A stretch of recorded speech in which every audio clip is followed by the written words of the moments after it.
All right, in this video, we're going to go ahead and enter time using the single time entry window.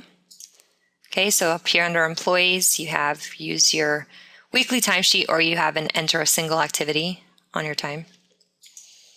All right, so great reason to have this open if you do have QuickBooks on everyone's computer you're tracking time for. Okay, so if you have, for example, you are an accounting firm and you all have QuickBooks on your computers anyway, so you're going to go ahead and use this single activity form here. And you can say, I'm going to call my client, and my client's name is, this is the name. So who's entering this? It's going to go ahead and say Elizabeth is entering this. Okay. What customer is Elizabeth calling? She's going to be calling Mark Bauman. What service item is she going to be providing? We're just going to say labor. This is kind of a funny setup file for a demo company file for an accounting firm, but bear with me here. Okay, what class does she fall under? Okay, now she's all set up. Elizabeth's all set up. She's going to go ahead and make the call to the client and also start the clock. Okay, so right here, we're going to let the clock run for a little bit, and Elizabeth will be talking to her client, taking notes as much notes as needed.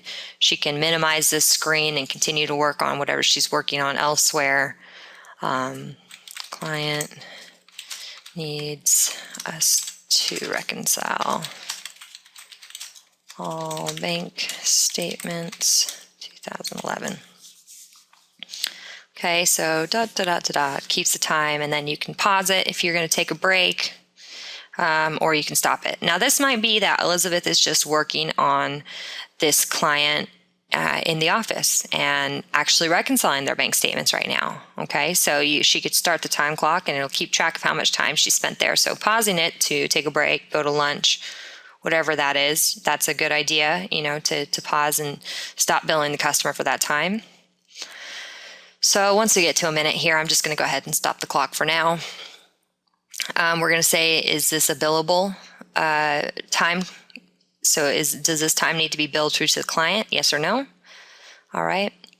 And we're just going to go ahead and say save and close. So now we build a single activity, or we entered a single time activity into our QuickBooks.